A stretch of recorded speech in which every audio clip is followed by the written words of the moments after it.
All right, so we are actually on. Welcome, everybody. Louis Marco, you guys recognize me.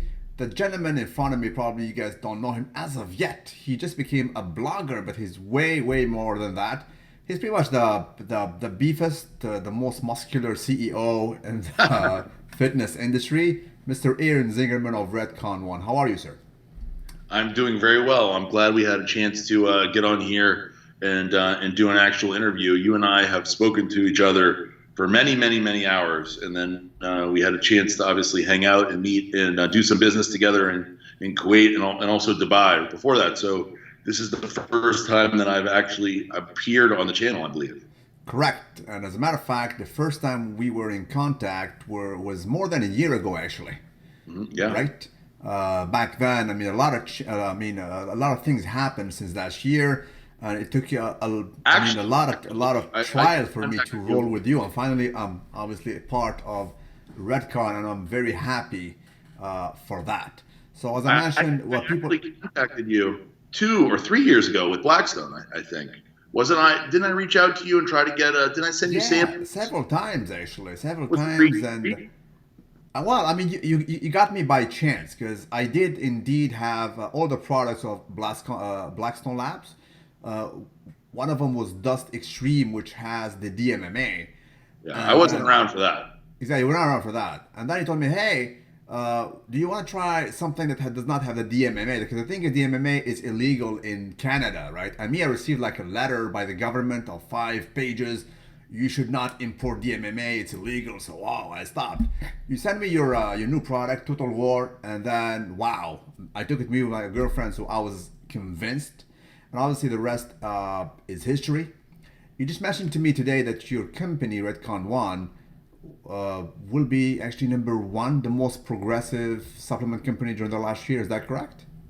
So Darielle told me, my wife told me not to mention that yet since it hasn't been announced until Monday.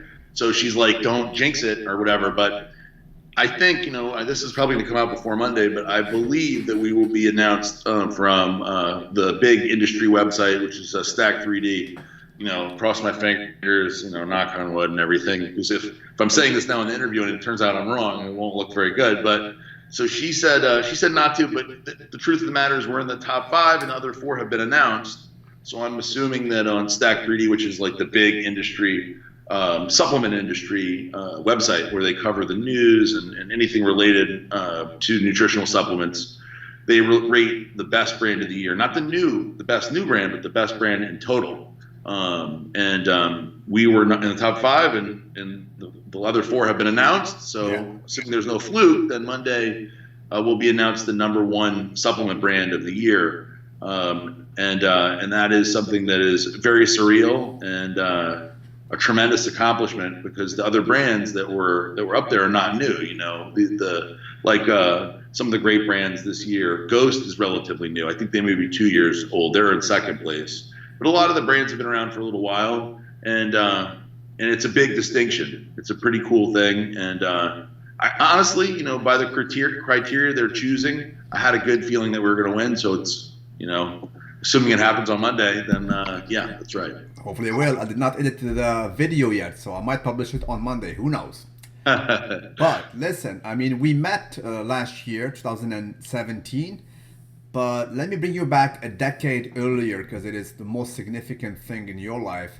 2007, you used to live in a totally different state, in totally different conditions. I see behind you, you have a proper bulletproof window.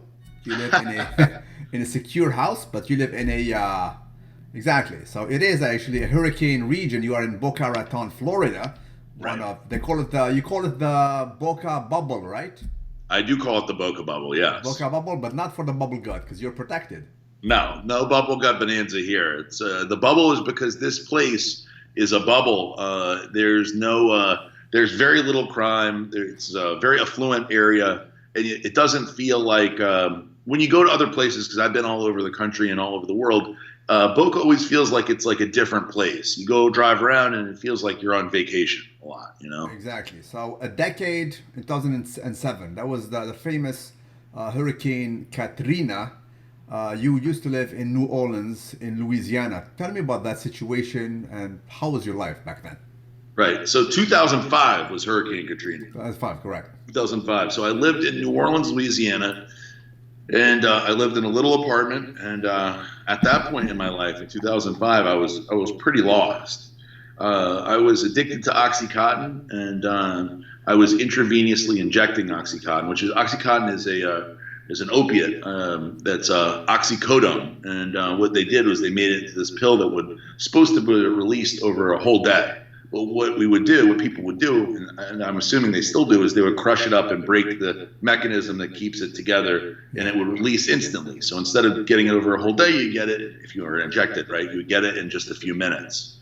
And it's a very, very addictive drug, and probably something that shouldn't exist, in my opinion. But I know it does help people, some people. So I guess that's why it's still around. And you know how it goes with pharmaceutical companies making money. So I was unfortunately addicted to it. And at the time, I was going from doctor to doctor to get prescribed it. And then I would get it and I would sell some of it so that I would have enough money to buy more in the future. And I lived basically a existence of going from doctor to doctor to get more of the medicine so that I could continue taking the medicine. And then it was just, dude, it was a very meaningless existence of a lot of sadness and desperation, because obviously when you run out, you get very, very ill. And I would be desperate to go to the next doctor to then get a whole bunch of it, to then sell some of it, to get money to buy more. It was bad. And then the Hurricane Katrina happened, and I was home. I didn't want to leave New Orleans. My folks left and went to Houston to evacuate. And because of my drugs addiction stuff, I was like, you know what? I'm gonna ride it out because I'm not leaving here. You know, if I go to Houston, where will I get more drugs? What will I do? You know, and so there was a lot of uncertainty. So I stayed until Mary Ray Nagin came on the TV and said, this is the doomsday scenario. If you are still here and you have a car, don't be crazy, leave because you will die. And I was like, oh man, that sounds serious.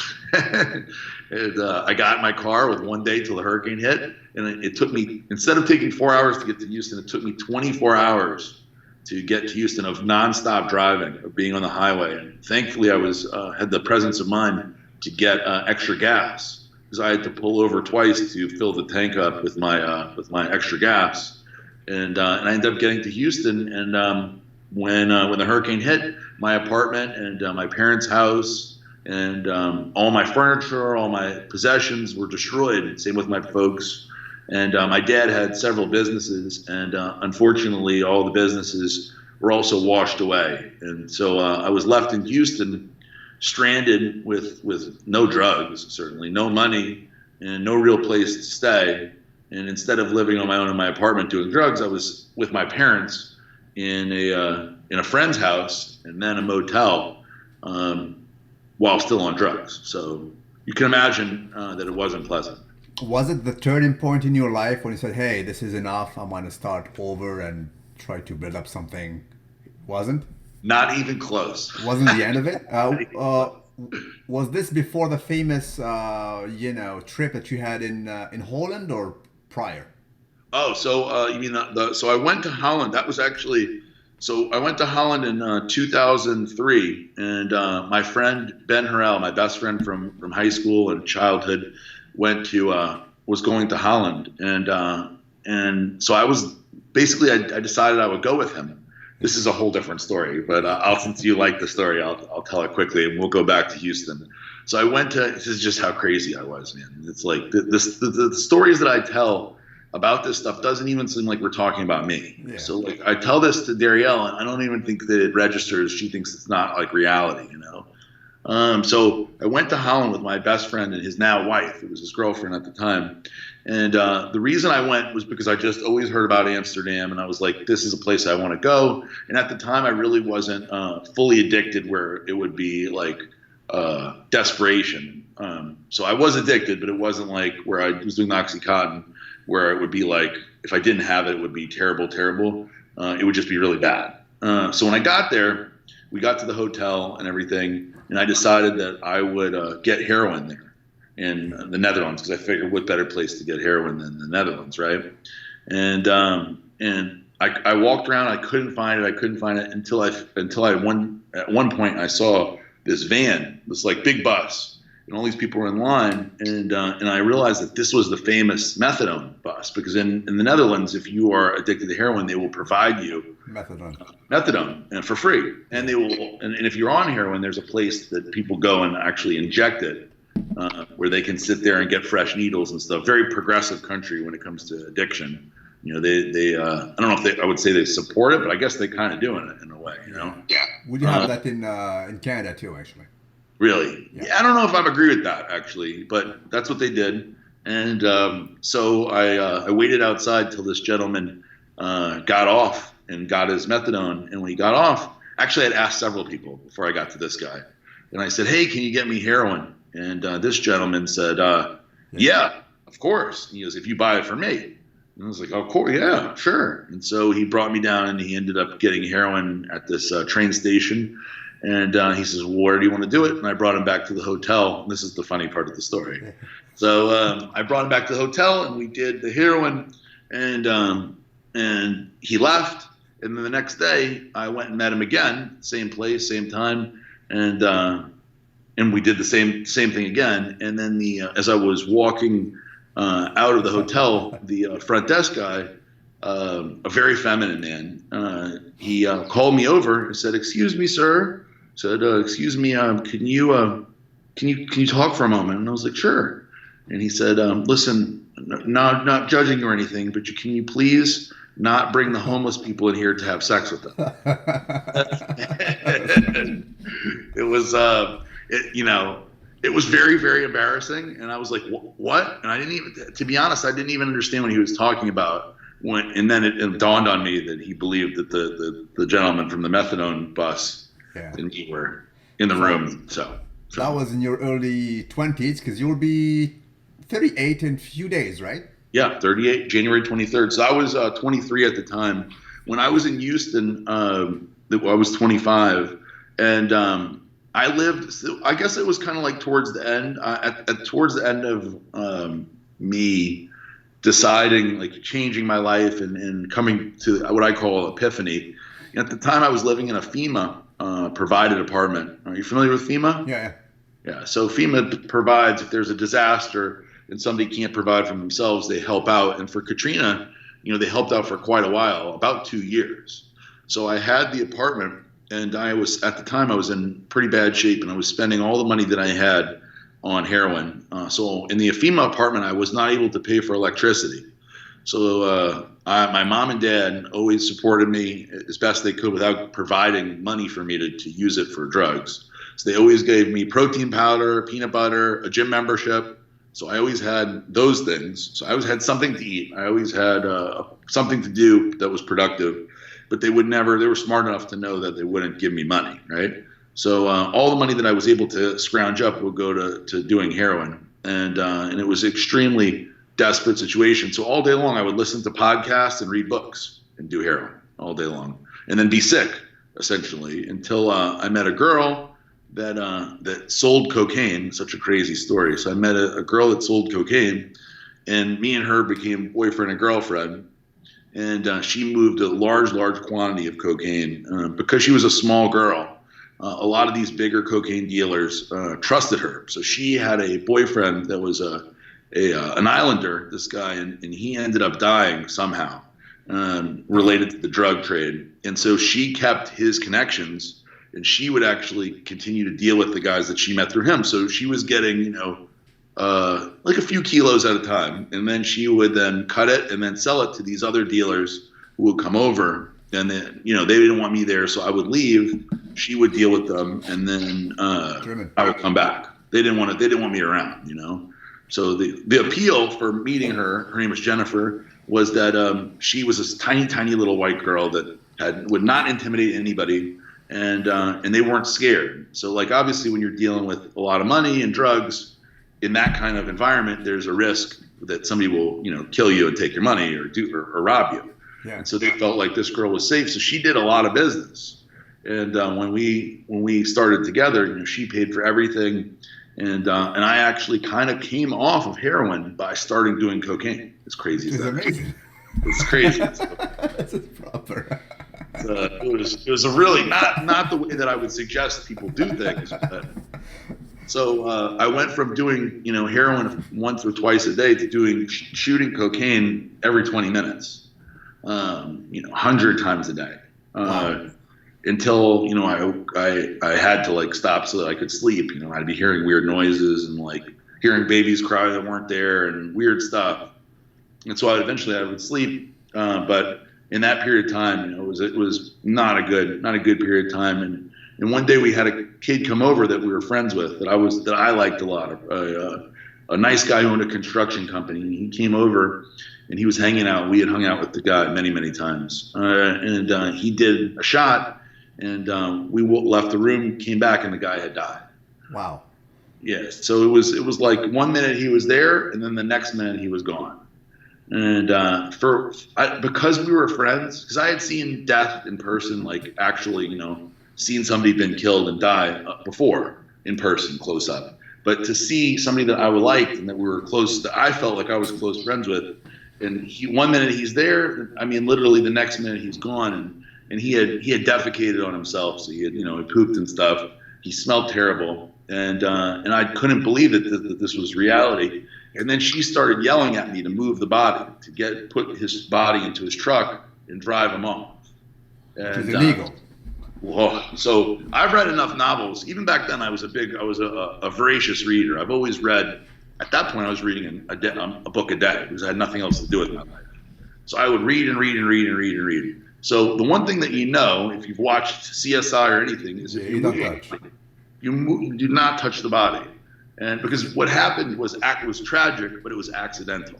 Yeah. It wasn't anybody's fault. He had made a choice as an adult to do this illegal substance, and the result was he died. Terrible, but that was him. But if you take his body and move it into a truck and then move it away, now it's a different story. So I'm looking at my friend who had just died, and she's screaming at me, like crazy screaming and punching me to get him out of the house. And so something about that moment, all of those factors together, it clicked. And I basically turned around mid being hit and ran out of there, got my car, drove to my apartment, locked the door, and said that I wasn't going to come out until I was off all this stuff. And it took a little bit of time, but she came by, knocked on the window, tried to get in. I ended up never seeing her again. And the interesting story, it's a sad story, unfortunately, is I later saw a guy a lawyer, actually a very successful lawyer, who would come by a lot to buy drugs from her at Dillard's, which is for people who don't know, that's like, I don't know if you have that in Canada, Dillard's? No. It's like a Sears or a Macy's, department store. Yeah. And he was selling shoes at this department store. And at one point, he was a successful lawyer. But I ran into him, and he told me that Jennifer had been beaten to death a few weeks later after I left. And he didn't know by who. But all I can guess is that it was by one of the clients that wanted to take advantage of her. For the same reason that they liked her, that they were able to easily take advantage of her. And so, like I said, she's a very, very small girl. And it crystallized to me the fact. So people are like, well, how did you never relapse or ever come back to the drugs? All those bad experiences, and then hearing what happened to her made a very big impact on me. That I don't know if the universe or whatever you believe in, depending on your beliefs, something was telling me to do what I did, to leave at the right time. Because just weeks later she was killed, and there's no telling if I would have been there for that, or what would have happened if all these things hadn't happened. So. And how old were you back then, Aaron? I was 27 years old, so it was 11 years ago from now. Okay, and was it the real? I guess it was a real turning point. That was it. It was. People talk about in like if you go to AA or NA or whatever, you hear a lot about like a low point or a hitting bottom, right? So. It wasn't like a personal hitting bottom. Like I had worse points for me, but to see all that happen for a person that I cared about, and then having her act like that, it was just like, what am I doing here? And my whole life, I would say that I was an underachiever. people always told me that I was smart, that I could accomplish a lot if I put my mind to it. I could do big things, and I would always take that like a compliment. So somebody say you're an underachiever, I'd be like, well, at least he's saying that I could do good stuff if I really did, if I wanted to. And so it's like a switch flipped, and I decided like I'm going to make something of myself. I'm not going to live like this anymore. And basically from that day forward, now I'm not saying it was all upward. I've certainly had plenty of downs too, but you know, it's basically been trajectory has been up from that day forward.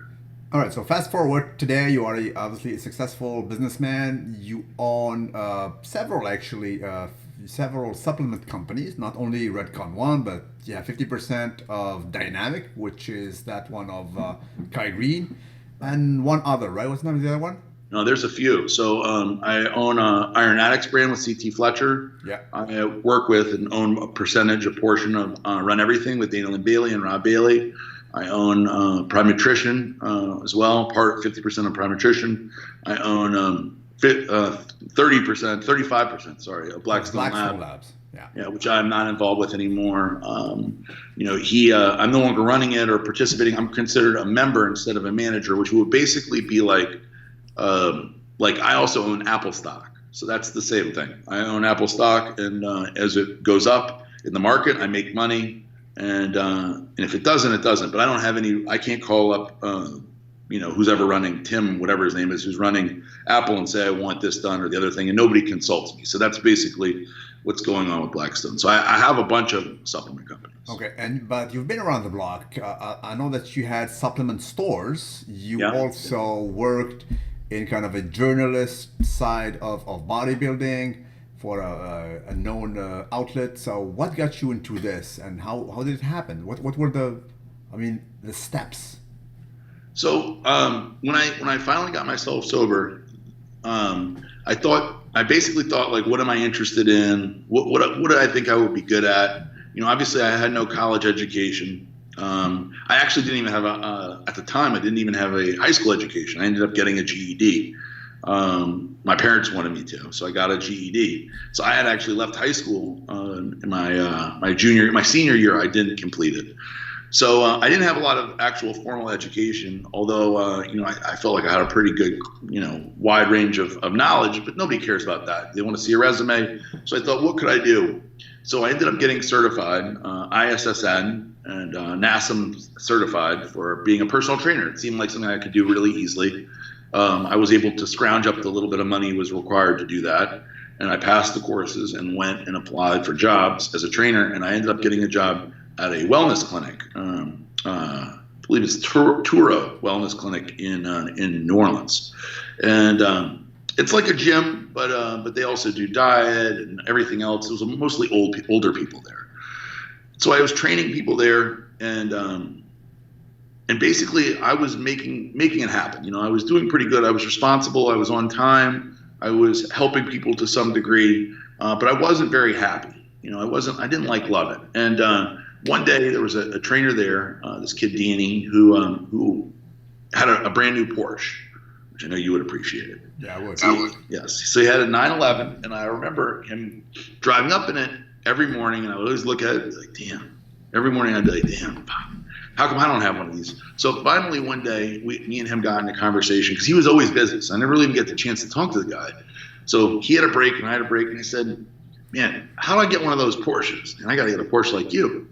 And he goes, Aaron, you're never going to get a Porsche like that. And I was like, what?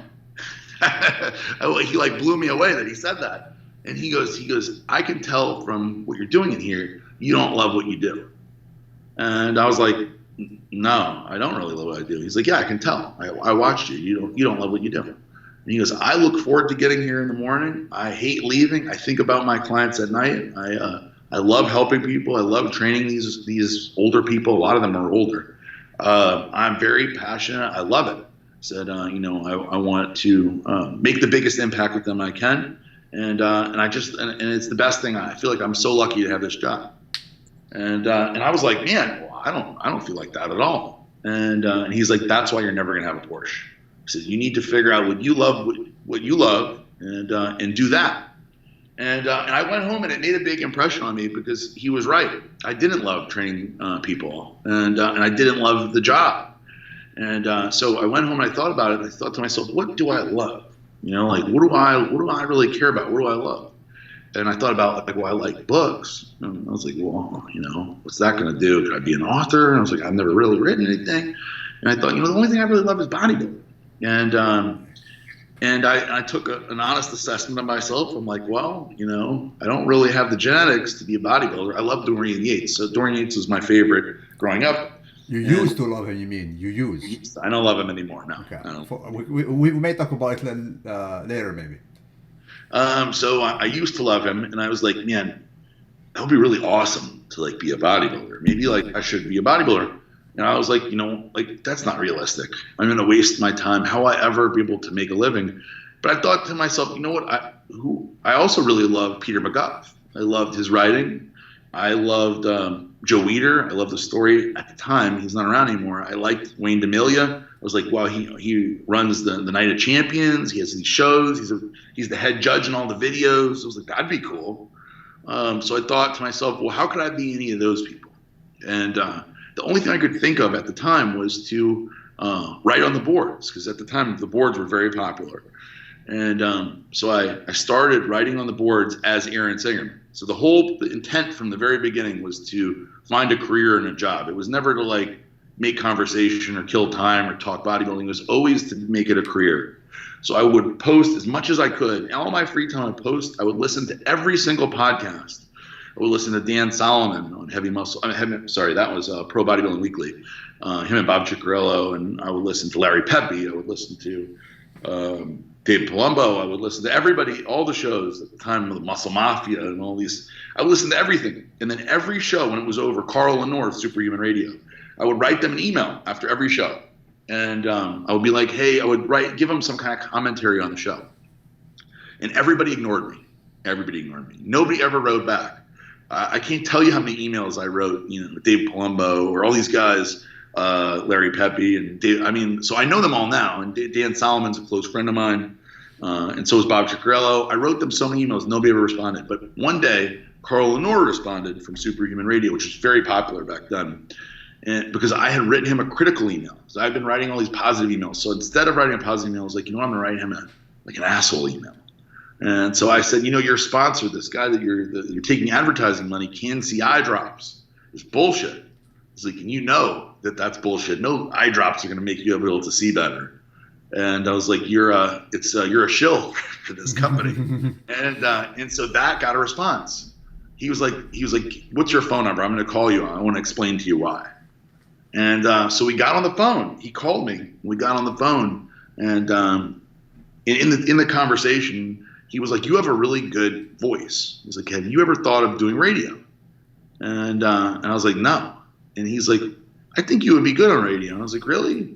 He's like, "Yeah." And I was like, "Well, what if I would come on your show and interview you? I've heard 400 of your shows, and nobody's ever interviewed you." And he's like, "Oh, yeah, I would let you interview me." And so we got off the phone, and he texted me or emailed me and said, "How about next Monday at 8 p.m. And I was so excited. I told my parents I'm going to go on the radio. I'm going to interview Carl Lenore. And I spent a week preparing for this, writing notes and thinking about the questions, rehearsing in the mirror how I was going to say it to him, because I wanted it to be good, because I felt like this was my chance to make it. I was going to make this interview so good that he was going to be like, wow, what can we do? And so I did the interview, and it went fantastic. And after we recorded it, he called me and he said, "Aaron, that was really great. You should do something on the radio. What kind of radio show do you want to do?" And I said, "I want to do a bodybuilding show." And he said, "Well, I'll do a bodybuilding show with you." And I was like, "Really?" And he's like, "Yeah, I don't know much about it, but I do. I can host it, and you can be like the color guy." And so we did a radio show called Off Topic Radio for 100 episodes. 250 hours. We spent, it was a 2.5 hour show, depending, anywhere from 2 hours to 3 hours, depending on who we had on. So we would do 3 segments. Me and him would talk for an hour. We'd have somebody like a Milos Sarcev on or somebody for an hour, and then we'd have a Greg Kovacs on for an hour, right? So it was 3 segments, and people would usually listen to them throughout the week. And in the first segment, we would do live question and answers from listeners. which at the time there was nothing like that. So people would be able to type in their questions, and we would answer them live on the radio, on the podcast, and it would be broadcasted live. So you could download it on iTunes or whatever it was at the time, but you could also listen live through the player. And the show was a very big success, and that is how everything got started, because that one opportunity led to another opportunity with the media outlet we discussed. That media outlet ended up becoming the editor-in-chief of the media outlet, and then I got opportunities with Muscle Mag International. I became a feature writer for Muscle Mag, and it just kept leading to one to another. I found a sponsor, Orbit Nutrition, and that led to being Iron Mag Labs marketing director, which led to another thing, that led to the beginning of Black Stone Labs. All right, now you had a lot of encounters with a lot of people, and you know pretty much all of them now. You just mentioned Dan Solomon. It's quite interesting because you met him back lately during the filming of this movie set Bigger, right? Right. He invited me. Yeah. He invited you, and he told you, "Well, I've been off the grid for just a while, and I'm almost forgotten." Right? He's like off for like 2 or 3 years. That's it. Yeah. We've talked about that plenty of times. So Dan did the bodybuilding show, and when you remember when I was just getting into it, Dan Solomon, the name Dan Solomon was very big. It was a big deal. He was the voice of bodybuilding, basically. Yeah. And he kind of stepped back to some degree. I don't even know if it was necessarily on purpose, but he kind of changed his role. And yeah, he brought up the fact that, and this is something that me and you know, that the bodybuilding fan has a very short memory. And the truth is, people who are bodybuilding fans today, 2-3 years from now, may not be. So, because it's not too many people stay involved for many, many years. Exactly. I mean, talking about a guy that was forgotten, he just posted a picture like 3 days ago. I'm talking about Dennis Wolf. You know, he got an injury like 2 or 3 years ago, and the new fans don't even know him. Who's this guy? This is a guy who was like, was like top 3 back then. So crazy. Exactly. Talking about Dennis Wolf, I don't know if you want to talk about this on record, but somebody gave you like a false information about him back in the day. You want to address that? I don't mind. Look, at this point, that's the good thing about being me now versus being me then. So back then, when I worked for the media outlet and was a columnist, and I wrote gossip columns, which is now looking back, that wasn't who I am. But at the time, I guess it seemed like a good idea. My boss wanted me to, and I was very happy to do it because I got a lot of attention, and I thought that was a smart thing to get attention.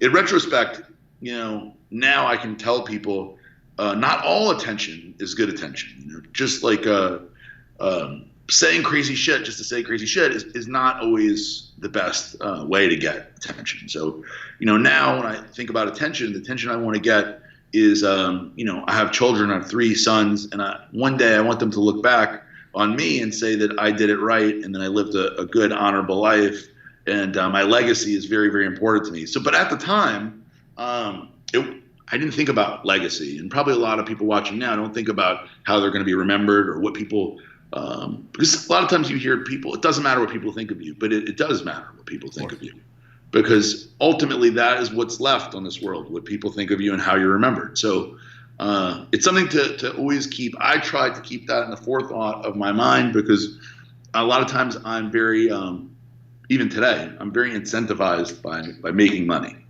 And sometimes making money is not as important as how you make the money, or how you carry yourself, or what you do with the money. So, or what you do with your life in general. But back at I'm trying to build it up before I reverse it back. So, I think people, if you mention the name, people will not be that surprised. Yes, you're right. So, way back then, Dennis Wolf was training with a guy named Robert Berninka, who's kind of also been disappeared for a while. But Robert Berninka, by the way. If anybody out there wants to know one hell of a nice guy, that is a good dude. He was a very good bodybuilder, not a Dennis Wolf level bodybuilder, but he had tremendous arms, very strong guy, and super nice guy. And to this day, when I ran into him recently, I ran into him at the Fort Lauderdale Fit Expo, and what a great guy, man. But anyway. So I knew him, and he trained with Dennis Wolf at the time, And he mentioned to me way back then that that Dennis Wolf, he was doing the Flex Pro in like 2011 or something, 2012, 11, I think. Maybe it was 12. I don't remember. But it was Evan Sitapani, him, a few other guys, but Dennis was the easy favorite to win. And he mentioned that he wasn't sure if Dennis was going to compete. And I was thinking to myself, like that's not enough to write a story on. But I kind of mentioned it to some people, like Dennis Wolf may not compete. And at the time, my buddy, or I thought my buddy, Sean Ray, said, told me, hey, yeah.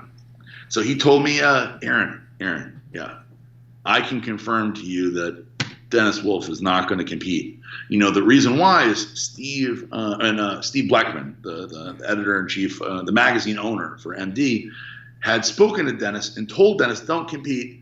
You're not 100%. Don't go out there. Save it for the Arnold or the Olympia, whatever was next. It's like, don't waste it on this. If you're not going to be 100% and destroy everybody, you don't want your stock to drop. So let's hold off. And he said, look, I can talk to Weinberger. I could talk to all these guys. Let them know you're not well. You're sick, so you can't compete. And so that's what he told me. And I was like, oh, you're sure I can I can print that story? And he's like, yeah, of course. He's like, don't quote me, but yeah, you can print it. So I ended up printing it, and I ended up getting in tons of trouble because they didn't want, essentially, the powers that be didn't want their show, people like not wanting to go to the show or not hyping up the show because now the main guy's not doing the show. Yeah. So Alan Donnelly, who was the editor-in-chief at the time of AMI, wrote a thing saying, like, basically that I was a bad journalist, that I was putting out bullshit, and that essentially, like, ashamed. I should be ashamed, basically. And then I lost my press passes for the show. You did. And so honestly, I don't fault Alan or any of those guys. They're protecting their show. And for all I know, maybe I was misled the whole time. Maybe it never was true. Maybe I was wrong the entire time. So I'm not faulting any of them, and I'm not mad at any of them. I like Alan Donnelly, although he's not around too much anymore. And Robin Chang was the promoter of the show, who's obviously an extremely successful guy. And those guys were protecting their show, right? And their promotion.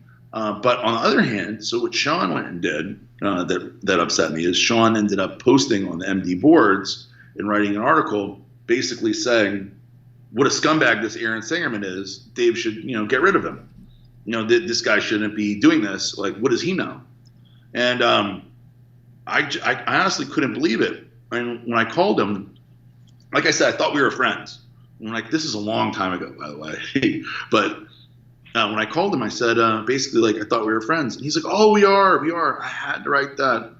And I was like, because I was young and I was new in the industry. I was like, okay, I guess I understand.